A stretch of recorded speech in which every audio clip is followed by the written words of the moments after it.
C'est un lieu comme j'ai jamais vu de ma vie. Tout le monde se balade avec un pistolet. Un paiement en service sexuel, elle avait genre 76 ans. Qu'est-ce que je foutais là? Et il y a un mec qui sort, qui venait faire péter du TNT.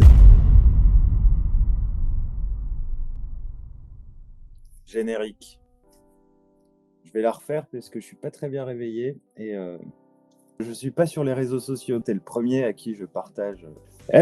Salut, moi c'est Fritz. J'habite à Paris et je passe environ la moitié de mon temps à l'étranger pour travailler ou parfois pour voyager. L'histoire que je raconte, c'était il y a 2 ans et c'était l'époque du Covid. Donc dès qu'il y avait un confinement d'annoncer, le soir même, j'achetais un billet.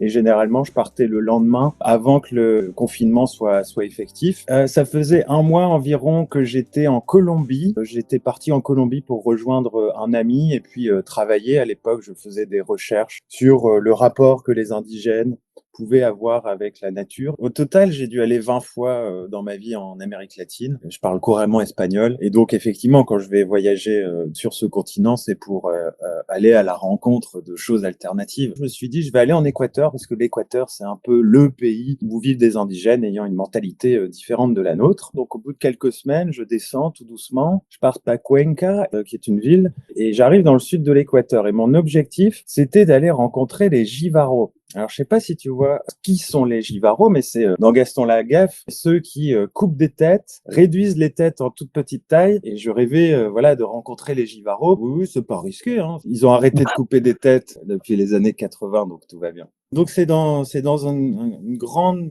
zone forestière, une zone de jungle, et je tente une première approche en passant par l'ouest. J'arrive à Vilcabamba, qui était réputée pour être la vallée des centenaires. Donc c'est une vallée où, soi-disant, les indigènes ont tous 100 ans ou plus parce qu'ils ont une hygiène de vie extraordinaire. Et quand j'arrive sur place, je découvre plein d'Américains. C'était une petite ville remplie d'Américains New Age, en train de faire du yoga, en train de faire des cérémonies, en train de prendre de la drogue, etc.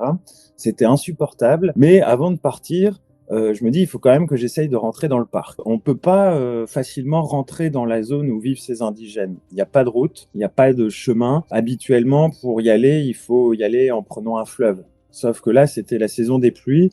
Il y avait des crues et donc il n'y avait pas possibilité de rejoindre. Et moi, bêtement, je me disais, bah, c'est pas grave, je vais essayer d'y aller à pied, mais c'est une zone gigantesque de jungle. Donc, je fais demi-tour. Je me rends compte que c'est une zone plutôt touristique / New Age américain. Je me dis, ça va pas le faire, cette porte d'entrée. J'ai entendu parler d'une communauté éco-anarchiste. Et je me dis, je vais quand même aller passer 2-3 jours là-bas. Ça a l'air sympa, tu vois, ça mélange écologie et anarchie. Je me dis, qu'est-ce qu'ils sont en train de monter, créer, bâtir comme monde? J'arrive, c'était assez extraordinaire parce que le centre de la communauté, c'est une cabane dans les arbres, mais c'est une méga cabane de 3 étages, sachant que le premier étage est déjà hors sol. Et là, je vais rencontrer le chef de la communauté. À nouveau, c'était un Américain, un millionnaire, qui s'était dit, bah tiens, je vais acheter des terres en Équateur et je vais monter ma communauté. Mais c'était franchement un peu sectaire, pour pas dire méga sectaire. Puis ils m'ont dit, bah oui, tu peux rester 2-3 jours, pas de souci. Alors il y avait 2 options, c'est ou bien je restais gratuitement et du coup je devais travailler dans la communauté, genre faire de l'agriculture, mais moi c'est pas trop mon délire,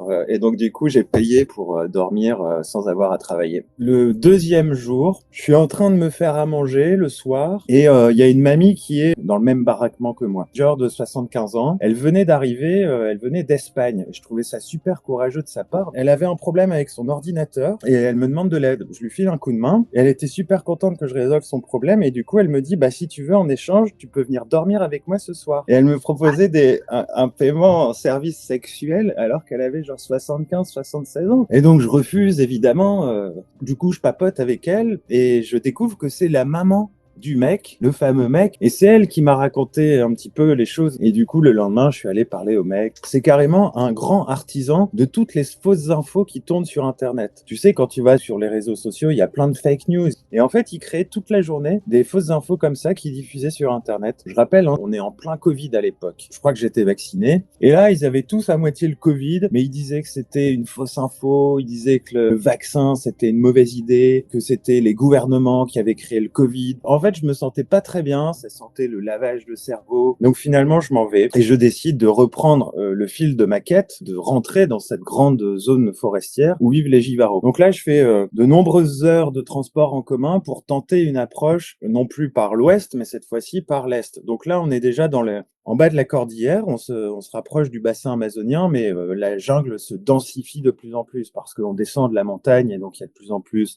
de végétation, d'animaux en tout genre. Et je me trouve une baraque ultra isolée qui était collée au parc. Au bout d'un jour ou deux, je me fais un sac à dos rempli d'eau, de nourriture, et je me dis cette fois-ci je rentre. Là il y avait un petit chemin de terre et j'ai eu beau marcher pendant 8 heures, j'ai rencontré aucun indigène. Donc au bout d'un moment, je me dis je fais demi-tour. Et heureusement, en faisant demi-tour, il y a un 4x4 qui était dans le chemin de terre qui accepte de me prendre. Et dans ce 4x4, je papote avec le mec. Il me dit ah bah non, ça va être difficile de rencontrer les indigènes. Franchement, ils vivent super loin, ils seront pas contents de te voir. Il me dit par contre, si tu as envie de faire un truc cool, il y a une mine d'or pas très loin d'ici. Ça peut valoir la peine. J'avais jamais vu de mine d'or, tu vois, et en plus une mine qu'on pourrait visiter. Le lendemain, j'appelle les propriétaires de la maison où je dormais et je leur dis j'ai entendu parler d'une mine d'or. Est-ce que si je vous file $50, vous voulez pas prendre la journée pour m'y emmener? Ils font ah oui, c'est vrai, je me souviens, il y avait une mine d'or. J'avais mon cousin qui travaillait là-bas il y a fort longtemps. C'est un peu dangereux, je sais pas. Et j'insiste et puis je redis $50. Ils font bon, d'accord, allez pour $50. Donc je pars avec le couple. On a environ 3 heures de 4x4, c'est à peine des chemins, on va dire. C'est la jungle, il fait chaud, c'est très compliqué, mais on arrive enfin. C'est un lieu comme j'ai jamais vu de ma vie. C'est juste extraordinaire. C'est un peu comme un bidonville. C'est des baraquements faits de pas grand-chose. Et au moment où on arrive, il y a vraiment des pluies diluviennes. J'avais une Gore-Tex Pro, donc c'est le top du top en matière d'imperméable. Mon Gore-Tex Pro fuyait dans tous les sens, j'étais trempé. On arrive un peu dans les hauteurs. Je vois de l'autre côté de la vallée, il y a toujours des baraquements, mais il y a un endroit où la montagne est comme complètement éboulée. Dans l'éboulement, on voit des bouts de maison, des bouts de toit. Je me dis, il a peut-être trop plu, c'est un glissement de terrain. On continue, et puis à un moment, j'entends un brrr, espèce de bruit très très grave, et je me tourne. Là, il y avait une petite grille. La grille s'ouvre et il y a un mec qui sort, qui venait faire péter du TNT dans la montagne. Et quelques secondes après, tu vois, t'avais toute l'odeur des explosifs qui remontait. Et le mec était super sympa. Il avait vraiment tu vois, la tête un peu noire de salissure, comme un mineur, on va dire. Et du coup, ce mineur, je lui parle, je fais, qu'est-ce qui s'est passé là,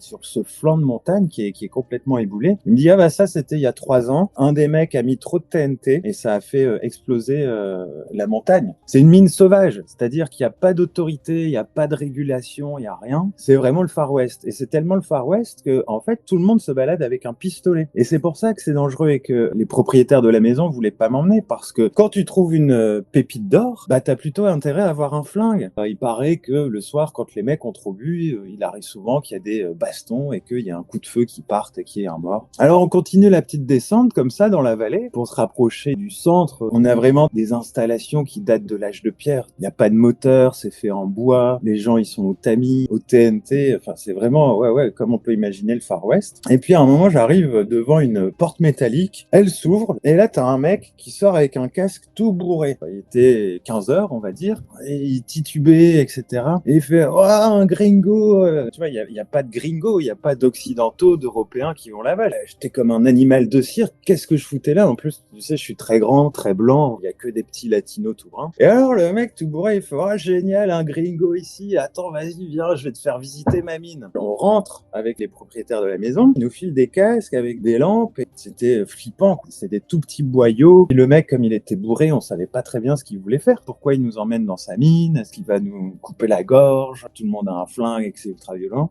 Pas du tout, finalement. Tu sais pourquoi il m'a fait visiter la mine? Parce qu'il espérait que j'investisse. Du coup, en sortant, on va dans la cuisine et là, il prend des plans de la région et il dit, écoute, gringo, si t'as $10 000, je connais tous les bons filons de la région. Et là, il me montre sur la carte. Là, il y a plein d'or. Là, attention, c'est de l'arnaque. Il faut pas investir là. Et il espérait vraiment que j'investisse. J'ai pas investi, évidemment. J'ai photographié la carte et donc je sais où sont sont les Filons dans le sud de l'Équateur. Tu noteras que je n'ai donné aucune indication géographique, mais j'en dirai pas plus parce que c'est un lieu secret. Je pense que c'est bien que ça reste secret parce qu'une mine d'or sauvage, esprit Far West, c'est extraordinaire qu'il y ait encore des lieux comme ça sur la planète. Bon voilà, ça c'est l'histoire de la mine d'or. J'ai jamais rencontré les Gibaros. Conclusion de ce voyage, c'est que c'est grâce à des lieux comme ça qu'il est encore chouette de voyager. Le monde est devenu extrêmement standardisé, uniformisé, où qu'on aille, on voit toujours la même chose. Et c'est des lieux en dehors du temps, en dehors de la modernité, qui sont vraiment magiques et qui, je trouve, donnent tout son intérêt au voyage.